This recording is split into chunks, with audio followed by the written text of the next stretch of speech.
तो hello student, कैसे हैं आप सभी लोग। आशा करते हैं आप सभी लोग अच्छे होंगे। आइए इस वीडियो में हम बात करेंगे अगले टॉपिक की, प्रतिबिंब की, जो कि क्लास 11th के लिए बेहद ही ये महत्वपूर्ण क्लास है। बाकी जो भी स्टूडेंट्स तैयारी कर रहे हैं उनके लिए भी ये टॉपिक बहुत ही सामान्य जनरल नॉलेज साइंस में आ जाएगा, और बाकी किसी क्लास के हों सबके लिए इम्पॉर्टेंट है। तो चलिए यहाँ पे स्टार्ट करते हैं देर ना करते हुए। प्रतिबिंब टॉपिक, अगर आपने इसके पहले का वीडियोज नहीं देखा, चैनल के प्लेलिस्ट में जा करके आप लोग देख सकते हैं। चलिए यहाँ पर देखते हैं। ऑप्टिक्स के अंतर्गत प्रतिबिंब नामक, प्रतिबिंब पढ़ेंगे, प्रतिबिंब के प्रकार पढ़ेंगे। तो जब प्रकाश की किरण किसी प्रकाश स्रोत से निकलकर परावर्तन या अपवर्तन के बाद, जब प्रकाश की किरण किसी प्रकाश स्रोत से निकलकर परावर्तन या अपवर्तन के बाद एक बिंदु पर मिलती है या मिलती हुई प्रतीत होती है, तो उसे हम लोग प्रतिबिंब कहते हैं। जैसे यहाँ पर देखेंगे, प्रतिबिंब हो जाता है दो प्रकार का, types of image, real image और वर्चुअल इमेज। रियल इमेज मतलब वास्तविक प्रतिबिंब, और वर्चुअल इमेज मतलब काल्पनिक प्रतिबिंब। यहाँ पर वास्तविक प्रतिबिंब और काल्पनिक प्रतिबिंब में अंतर देख लीजिए। यह वास्तविक कटान से बनता है। जैसे कहीं पे मान लिया कि ये उत्तल लेंस है, ठीक, तो यहाँ पर या कह लीजिए ये कोई अवतल दर्पण है, तो यहाँ पर जो इस साइड प्रतिबिंब बनेगा वो हमारा होगा वास्तविक, और उल्टा तो इधर मतलब दिखेगा, और इधर अगर कोई प्रतिबिंब बन रहा है इस साइड, तो ये मिलता हुआ प्रतीत होगा। तो इस साइड में पॉलिश के इधर आभासी, पॉलिश के इस साइड मतलब वास्तविक, ठीक। तो यह काल्पनिक कटान से बनता है। यह वस्तु के अपेक्षा उल्टा बनता है, वास्तविक और उल्टा, और यह सीधा बनेगा। यह वस्तु के तुलना में सीधा बनता है, आभासी व सीधा बनता है। जो वास्तविक और उल्टा होता है इसको पर्दे पर उतारा जा सकता है, और जो आभासी और सीधा होता है इसे पर्दे पर उतारा नहीं जा सकता है। यह उत्तल लेंस एवं अवतल दर्पण में बनता है। उत्तल लेंस और अवतल दर्पण, अवतल दर्पण और उत्तल लेंस में ये प्रतिबिंब बनते हैं वास्तविक और उल्टा, और आभासी सीधा बनते हैं समतल दर्पण में, उत्तल अवतल दर्पण में, उत्तल और अवतल दर्पण में, तथा उत्तल एवं अवतल लेंस में भी बनता है। तो ये कई जगह बनता है। समतल दर्पण में भी बनता है आभासी सीधा, उत्तल में भी एक कंडीशन होती है यहाँ पर, उत्तल लेंस नहीं, उत्तल दर्पण में और अवतल दर्पण में, और उत्तल और अवतल लेंस दो सब में ये कंडीशन देखने को मिलती है। दर्पण, अब हम लोग देखेंगे दर्पण। दर्पण क्या होता है, मिरर क्या होता है। दर्पण एक परावर्तक सतह है जिसमें प्रकाश का परावर्तन के बाद प्रतिबिंब बनता है। इसका एक भाग कलई या पेंट कर दिया जाता है, पॉलिश कर दिया जाता है एक पृष्ठ पर। जैसे ये देखिए, इस पे उभरे हुए पृष्ठ पर पॉलिश कर दिया तो अवतल दर्पण बन गया, दबे हुए पृष्ठ पर पॉलिश कर दिया तो ये उत्तल दर्पण बन गया। वो पॉलिश लगाई जाती है सिल्वर नाइट्रेट की, सिल्वर नाइट्रेट AgNO3। देखिए दर्पण होते हैं दो प्रकार के, एक तो टाइप्स ऑफ मिरर, समतल दर्पण प्लेन मिरर, और एक होता है स्फेरिकल मिरर यानी गोलीय दर्पण। अब हम लोग बारी बारी से पढ़ेंगे। यहाँ पर हम लोग दर्पण देखेंगे। सामने पढ़ा था समतल दर्पण, और एक उसका प्रकार था गोलीय दर्पण। गोलीय दर्पण दो प्रकार के साथियों होते हैं, उत्तल दर्पण, अवतल दर्पण, कॉनकेव मिरर मतलब कॉन्वेक्स मिरर, और ये कॉनकेव मिरर। तो समतल दर्पण प्लेन मिरर क्या होता है, वैसा दर्पण जिसका परावर्तक सतह समतल होता है, यानी सेम इस तरह से बिल्कुल प्लेन हो तो समतल दर्पण कहलाता है। उसे समतल दर्पण कहते हैं जिसका एक भाग पॉलिश किया हुआ सिल्वर नाइट्रेट का पॉलिश किया हुआ होता है। समतल दर्पण हम क्यों पढ़ रहे हैं, इसकी विशेषताएं क्या हैं साथियों। यहाँ पर पहली विशेषता, इसमें हमेशा सीधा और काल्पनिक यानी आभासी प्रतिबिंब बनता है। इसमें सदैव सीधा और आभासी प्रतिबिंब बनता है। दूसरी कंडीशन यहाँ पर क्या है, इसमें वस्तु का आकार एवं प्रतिबिंब का आकार बराबर होता है, यानी जितनी बड़ी वस्तु होगी उतना बड़ा ही प्रतिबिंब बनेगा। तीसरी चीज़, वस्तु को समतल दर्पण से जितना दूरी पर रखेंगे प्रतिबिंब उतना दूरी पर ही दर्पण के पीछे उतनी ही दूरी पर बनेगा, यानी वस्तु की दूरी बराबर प्रतिबिंब की दूरी, वस्तु की ऊंचाई बराबर प्रतिबिंब की ऊंचाई, ये यहाँ पर दिखाया गया है। चौथी कंडीशन इसमें क्या है, समतल दर्पण में संपूर्ण प्रतिबिंब देखने के लिए दर्पण की ऊंचाई वस्तु की ऊंचाई की तुलना में कम से कम आधी होनी चाहिए। अगर आप जितने मीटर 3 मीटर हैं, 3 मीटर ही लंबा प्रतिबिंब देखना चाहते हैं, संपूर्ण इमेज देखना है, तो आपको शीशा मतलब दर्पण कम से कम 1.5 मीटर का होना चाहिए। यदि आप 6 मीटर के हैं तो यहाँ पर 3 मीटर का दर्पण चाहिए। आधी ऊंचाई का तो शीशा चाहिए ही चाहिए। और इसमें कंडीशन पांचवी क्या है, समतल दर्पण का जो आवर्धन होगा वो +1 होगा। क्यों, क्योंकि देखिए सूत्र क्या होता है आवर्धन का, यम बराबर होता है वस्तु की ऊंचाई बटे प्रतिबिंब की ऊंचाई, और ये दोनों बराबर होंगी तो कट जाएंगी, तो इसका आंसर आएगा 1। इसकी फोकस दूरी और वक्रता त्रिज्या, इसका फोकस दूरी और वक्रता त्रिज्या अनंत होता है। इसकी फोकस दूरी भी क्या होती है, अनंत, और वक्रता त्रिज्या भी क्या होती है, अनंत होती है। ठीक, फोकस दूरी और वक्रता त्रिज्या अनंत होती है। इसमें पार्श्व उत्क्रमणी यानी लेटरल इन्वर्जन होता है। इसमें उल्टा चीज होती है, क्या, लेटरल इन्वर्जन होता है यानी पार्श्व उत्क्रमणी। जैसे आपका जो दायां हाथ होगा वो दर्पण में बायां दिखेगा, आपका आधा शरीर उल्टा दिखेगा, मतलब जो दायां पैर होगा बायां पैर दिखेगा, दाईं आंख बाईं आंख दिखेगी, ये चीज़ें। यदि आपतित किरण को नियत मानते हुए समतल दर्पण को थीटा कोण से घुमाया जाए तो परावर्तित किरण 2 थीटा कोण से घूम जाएगी। बात समझ में आई। अगर ये आपतित किरण है और आपतित किरण को नियत मान लिया जाए तो समतल दर्पण को घुमाया जाए, समतल दर्पण को थीटा डिग्री घुमाओगे तो परावर्तित किरण 2 थीटा डिग्री से घूम जाएगी। ये ध्यान यहाँ पे बताया गया है। यदि कोई व्यक्ति अथवा वस्तु दर्पण की ओर b वेग से गति करता है तो उसका प्रतिबिंब दर्पण की ओर 2b वेग से गति करेगा। मतलब जैसे आप शीशे की तरफ आ रहे हैं 20 मीटर पर सेकंड से, तो आपकी इमेज आएगी 40 मीटर पर सेकंड से, आपकी इमेज आएगी 40 मीटर पर सेकंड से। आप अगर समतल दर्पण को घुमाएंगे थीटा कोण से तो परावर्तित किरण घूम जाएगी 2 थीटा कोण से। आपतित किरण को नियत मान लेंगे तब। समतल दर्पण में जो प्रतिबिंब का निर्माण होता है वो होता है n बराबर थीटा बटे 300, n बराबर 360 बटे थीटा। तो ये हो जाएगा आपका, जैसे 360 और 36 डिग्री कोण है तो यहाँ पे क्या होगा, 10 बनेंगे, लेकिन 10 है सम संख्या तो सम संख्या नहीं आंसर होगा, तो ये घटा देंगे, आंसर विषम संख्या में होना चाहिए तो 9 आएगा। ठीक, अगर सम संख्या आ भी रहा तो उसमें से एक घटा देंगे, अगर विषम आ रहा तब कुछ नहीं करेंगे। ठीक, तो समतल दर्पण में प्रतिबिंब का निर्माण होता है, ये सूत्र नहीं लगता उसमें, ये n बराबर 360 अंश बटे थीटा। अगर इसका आंसर सम संख्या में आएगा तो उसमें से एक घटाना पड़ेगा, विषम संख्या में आएगा तो कुछ नहीं करना पड़ेगा। पॉइंट्स को आप लोग याद करते चलेंगे। जैसे थीटा है 90 डिग्री तो 4 आंसर आएगा, 9 चौक 36, तो यहाँ पर इवन संख्या इसलिए घटा देंगे तो प्रतिबिंब बनेंगे 3। अगर कोण है 72 और 5 आ गया, ये ऑड नंबर, तो उतना ही आंसर रहने वाला है। देखिए यदि थीटा रहेगा 0, यहाँ पे कहा है समांतर 2 शीशे रखे होंगे, थीटा 0 रहेगा इन दोनों दर्पणों के बीच में, तो आपका प्रतिबिंब बनेंगे अनंत। तो प्रतिबिंब अनंत कब बनेंगे, जब 2 दर्पण समांतर रखे होंगे और आप बीच में खड़े होंगे, तो आपके अनंत मतलब बहुत ढेर सारे प्रतिबिंब बनेंगे। इस चीज़ को आप लोग याद रखेंगे। समतल दर्पण का उपयोग हम लोग किस में करते हैं, पेरिस्कोप में करते हैं यानी पारदर्शी में करते हैं, बहुरूपदर्शी में करते हैं, टेलीस्कोप में करते हैं, मॉल शोरूम में किया जाता है, साधारण प्रयोग में भी समतल दर्पण का प्रयोग किया जाता है। यहाँ पर अगला देखेंगे गोली दर्पण के प्रकार। अभी हम लोग समतल दर्पण पढ़ रहे थे, अब हम लोग गोली दर्पण पढ़ेंगे, जिसका एक पार्ट है अवतल दर्पण कॉनकेव मिरर। अब वैसा गोली दर्पण जिसके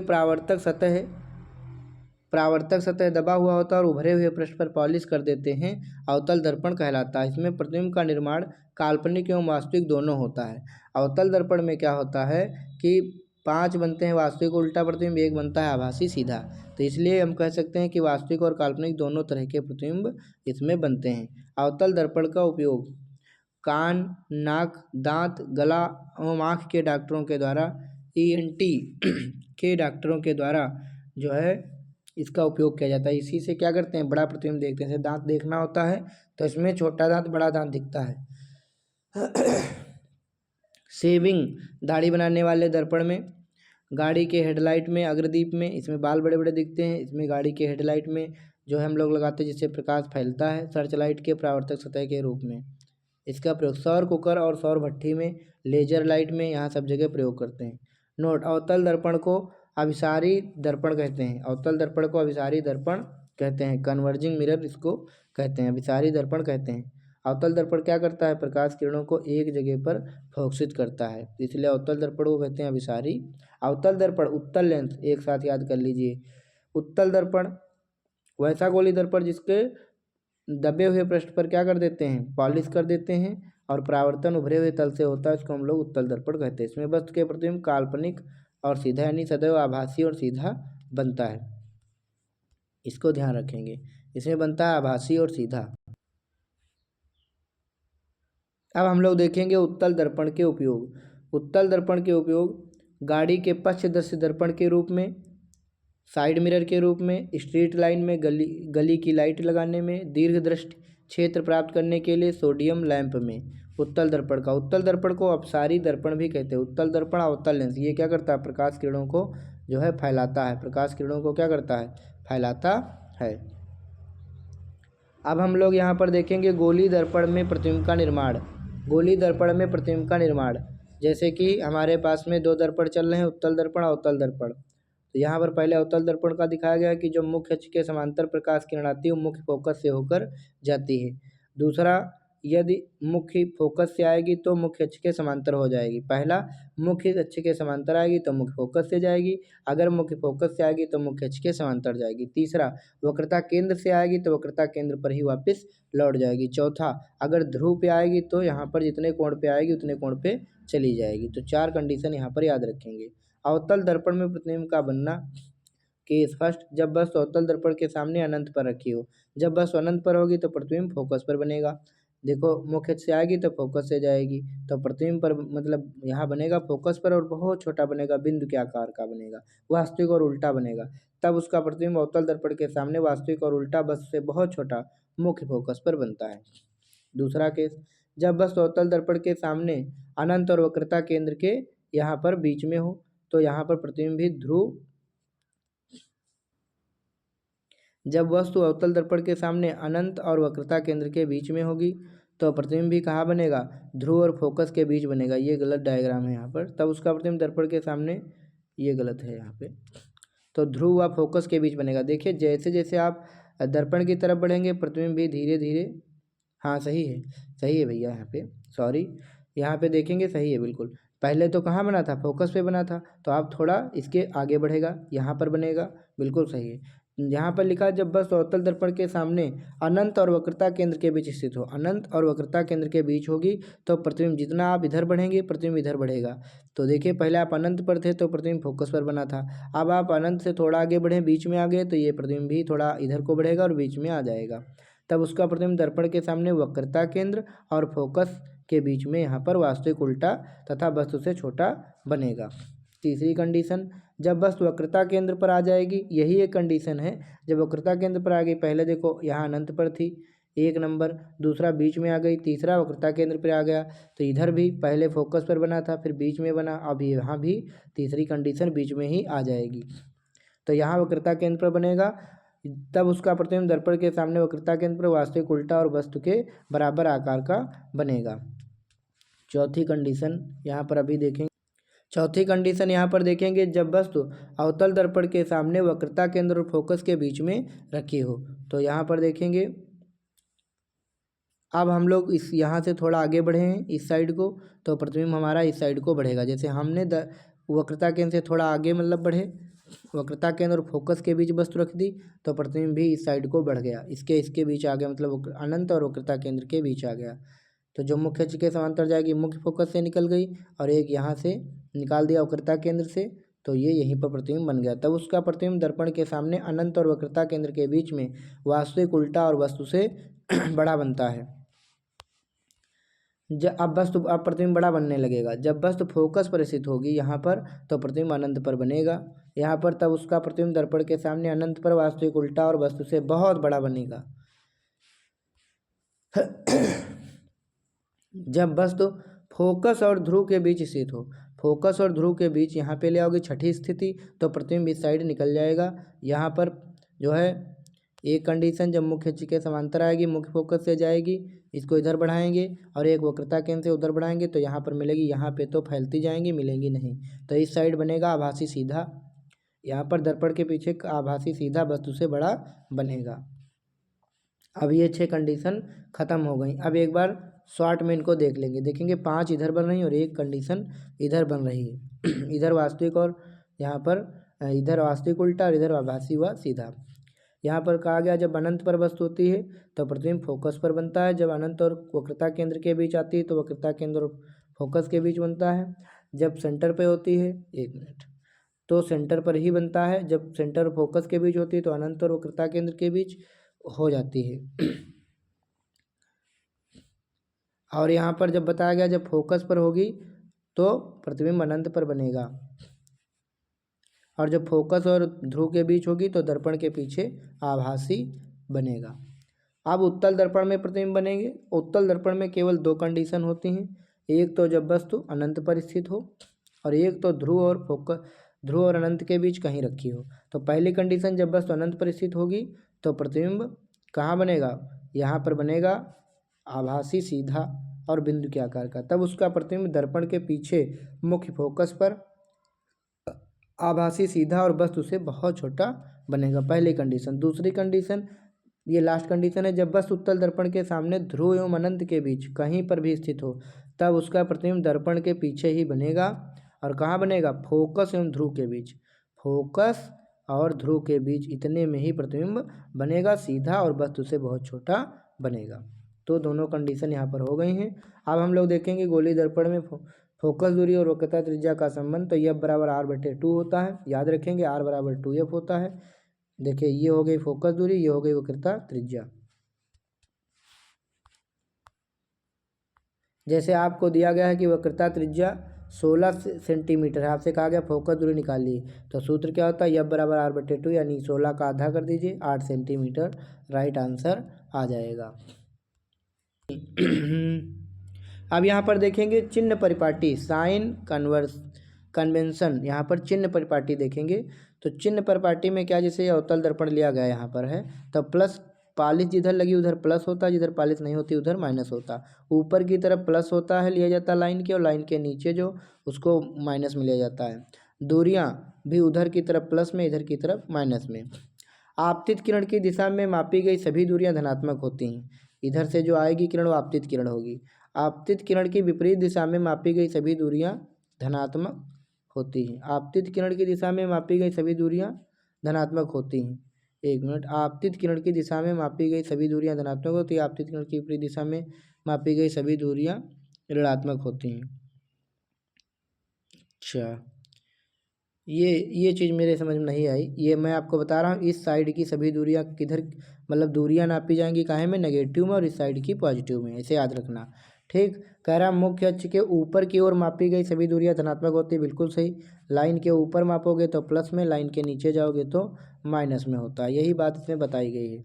नोट, अवतल दर्पण की फोकस दूरी सदैव ऋणात्मक तथा उत्तल दर्पण की फोकस दूरी सदैव धनात्मक होती है, ये बात भी ध्यान रखना। अब हम लोग दर्पण का सूत्र देखेंगे। दर्पण के लिए सूत्र होता है 1/F बराबर 1/B प्लस 1/U। F जहाँ फोकस दूरी, B प्रतिबिंब की दूरी, U वस्तु की दूरी है दर्पण से। अब हम लोग आवर्धन देखेंगे, मैग्निफिकेशन। प्रतिबिंब की ऊंचाई एवं वस्तु की ऊंचाई के अनुपात को हम लोग आवर्धन कहते हैं। हाइट किसकी, height of image upon height of object, इसको हम लोग आवर्धन कहते हैं।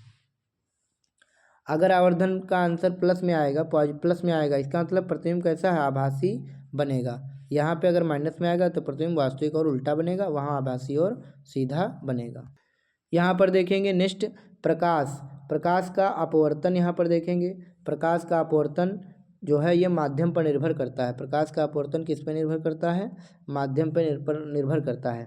अगर विरल माध्यम होगा या फिर सघन माध्यम होगा, दो प्रकार का, रेयरर मीडियम या डेंसर मीडियम, रेयरर मीडियम अथवा डेंसर मीडियम। विरल माध्यम जिसमें प्रकाश स्वतंत्र रूप से गमन करता है उसे हम लोग विरल माध्यम कहते हैं। जिसमें प्रकाश स्वतंत्र रूप से गमन करता है जैसे वायु, हवा या निर्वात, तो विरल माध्यम कहते हैं। सघन माध्यम जिसमें प्रकाश स्वतंत्र रूप से गमन नहीं करता है उसे सघन माध्यम कहते हैं। निर्वात में प्रकाश की चाल 3×10⁸ मीटर पर सेकंड होती है, हवा में भी लगभग इतनी ही होती है। पानी में घट जाती है, जैसे इसमें 3 लाख किलोमीटर पर सेकंड तो इसमें 2.25 मतलब 2.25। कांच में और घट जाती है, तारपीन के तेल में मतलब कांच के लगभग है, और रॉक सॉल्ट या नायलॉन में इतनी हो जाएगी। तो आप लोग इसको याद कर सकते हैं। विरल माध्यम में समझ लीजिए स्वतंत्रता होती है, आप तेज़ी से चल पाएंगे, और सघन का मतलब घना होता है, उसमें तेज़ी से नहीं चल पाएंगे, यही बात बताई गई है। तो चलिए आगे नोट देखते हैं। जब प्रकाश की किरण विरल माध्यम से सघन माध्यम में प्रवेश करती है तो अविलंब की ओर मुड़ जाते हैं, क्योंकि उसका चाल कम हो जाता है। जैसे आप लोग देखेंगे ये विरल माध्यम से सघन माध्यम आएगी तो ऐसे नहीं जा पाएगी, तो ये आएगी इस तरीके से, झुक जाएगी। समझ गए? अगला, जब प्रकाश की किरण सघन माध्यम से विरल माध्यम में जाती है तो वह विलंब से दूर हट जाती है। तो वह विलंब से क्या हो जाती है? दूर हट जाती है, ऐसे हट जाती है, ऐसे नहीं आ पाती है। अब हम लोग देखेंगे प्रकाश का अपवर्तन। जब प्रकाश की किरण एक माध्यम से दूसरे माध्यम में प्रवेश करती है तो उसकी चाल एवं दिशा दोनों बदल जाती है। इस प्रक्रिया को प्रकाश का अपवर्तन कहते हैं। चाल भी बदल जाती है, दिशा बदल जाती है। तारों का, जैसे तारों का टिमटिमाना वायुमंडलीय अपवर्तन की घटना है। पानी में सीधी छड़ें डालने पर टेढ़ी दिखाई देना अपवर्तन की घटना है। तालाब में मछली का अपनी वास्तविक गहराई से थोड़ा ऊपर दिखाई देना अपवर्तन की घटना। गिलास में, कांच के गिलास में पानी भरा, उसमें सिक्का डालेंगे, सिक्का ऊपर उठा हुआ दिखाई देना अपवर्तन की घटना। सूर्योदय सूर्यास्त के समय सूर्य का बड़ा दिखाई देना अपवर्तन की घटना। लाल दिखाई देना प्रकीर्णन की घटना, बड़ा दिखाई देना अपवर्तन की घटना। पानी भरे गिलास में नींबू को तिरछा देखने पर बड़ा दिखाई पड़ना, तिरछा देखोगे तो बड़ा दिखाई देगा। आप प्रकाश के अपवर्तन के नियम देखेंगे। दो ही नियम है। पहला नियम, आपतित किरण, अपवर्तित किरण तथा आपतन बिंदु, मतलब आप कह लीजिए आपतित किरण, अपवर्तित किरण तथा विलंब तीनों एक ही बिंदु पर स्थित होते हैं। दो माध्यमों के लिए किसी विशेष रंग के लिए आपतन कोण की ज्या तथा अपवर्तन कोण की ज्या का अनुपात एक नियतांक के बराबर होता है। इसे स्नेल का नियम कहते हैं। दो माध्यमों के लिए, दो माध्यम होने चाहिए, ऊपर सघन तो नीचे विरल, ऊपर विरल तो नीचे सघन। दो माध्यमों के लिए एक विशेष कलर के लिए, एक विशेष रंग के लिए आपतन कोण की ज्या तथा अपवर्तन कोण की ज्या का अनुपात एक नियतांक के बराबर होता है। इसे स्नेल का नियम कहते हैं। इसको याद कर लेना।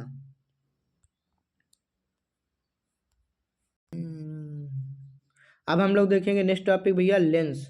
अब हम लोग देखेंगे लेंस। अभी लोग दर्पण देख रहे थे, अब लेंस देखेंगे, उत्तल और अवतल। तो लेंस एक पारदर्शी पदार्थ है। लेंस का मतलब होता है जिसके हम लोग आर पार देख सकते हैं, जिसमें वस्तु का प्रतिबिंब के प्रकार अपवर्तन के बाद बनता है। इसमें प्रतिबिंब तभी बनेगा जब किरणें लेंस को पार करेंगी। ठीक, यहाँ पर देखेंगे जैसे लेंस होता है हमारा दो प्रकार का, एक होता है उत्तल लेंस कॉन्वेक्स लेंस और एक होता है कॉनकेव लेंस। अवतल लेंस, जिस प्रकार दर्पण दो प्रकार के थे उसी प्रकार लेंस भी दो प्रकार के हैं। उत्तल अभिसारी होता है और अवतल अपसारी होता है। अवतल प्रकाश को फैलाता है, उत्तल एक जगह करता है। उत्तल वैसा लेंस जो किनारों पर पतला तथा बीच में मोटा किनारों पर पतला होता है, इसको उत्तल लेंस बोलते हैं। अवतल लेंस वो लेंस जो किनारों पर मोटा बीच में पतला होता है उसको अवतल लेंस कहते हैं। उत्तल लेंस को अभिसारी लेंस कहते हैं, अवतल लेंस को अपसारी लेंस कहते हैं। उत्तल लेंस में वास्तविक और काल्पनिक दोनों प्रकार के मतलब प्रतिबिंब बनते हैं, 6 प्रतिबिंब बनते हैं। और अवतल लेंस में सिर्फ और सिर्फ आभासी प्रतिबिंब बनेगा, जैसे उत्तल दर्पण में बनता था। उत्तल लेंस में इसका उपयोग दूरदर्शी दोष निवारण में और सूक्ष्मदर्शी में किया जाता है। और अवतल लेंस का प्रयोग, एक मिनट, यहाँ पे उत्तल लेंस कहाँ, अवतल लेंस का प्रयोग जो है दृष्टि दोष निवारण में, लेकिन कौन सी दृष्टि दोष निवारण में? निकट दृष्टि दोष के निवारण में किया जाता है। उत्तल लेंस और में प्रतिबिंब का निर्माण, यहाँ उत्तल लेंस में प्रतिबिंब का निर्माण जो है यहाँ पर दिखाया गया है। एक तो यहाँ पर पहले किरणें देख लीजिए, जो एक मुख्य अक्ष के समांतर आएगी वो मुख्य फोकस से जाएगी। इसका मुख्य फोकस इस साइड होता है लेंसों में, और एक जाएगी देखिए यहाँ से, अगर मुख्य फोकस से आएगी तो मुख्य अक्ष के समांतर निकल जाएगी, जैसे उसमें था। और इसमें एक ऑप्टिकल, उसमें वक्रता केंद्र से जाता था, इसमें ऑप्टिकल सेंटर से जाएगी तो ऑप्टिकल सेंटर पर ही वापस हो जाएगी। केस फर्स्ट, जब एक वस्तु उत्तल लेंस के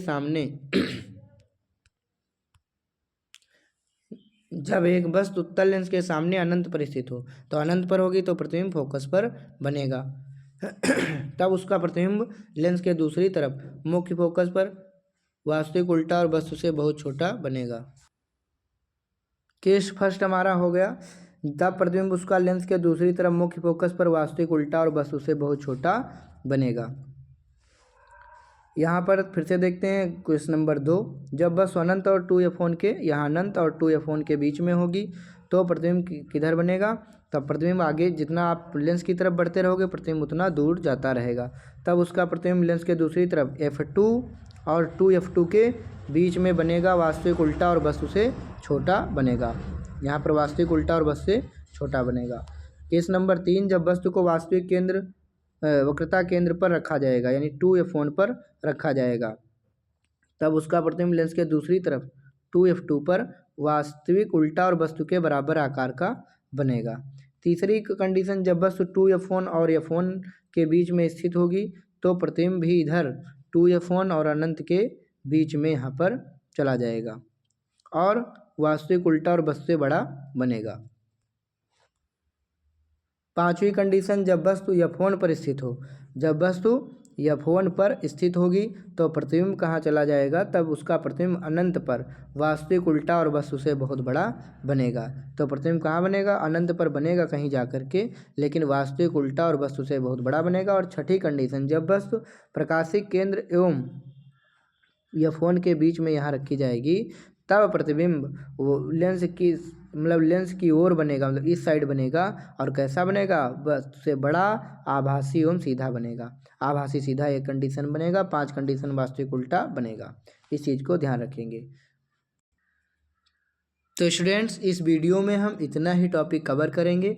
इसके आगे का टॉपिक देखने के लिए आप हमारे चैनल से जुड़े रहें, वीडियो को लाइक हाइप करें और नेक्स्ट टॉपिक हम जल्द ही लेकर आएंगे। तब तक के लिए आप सभी का धन्यवाद। Thank you so much video से जुड़ने के लिए।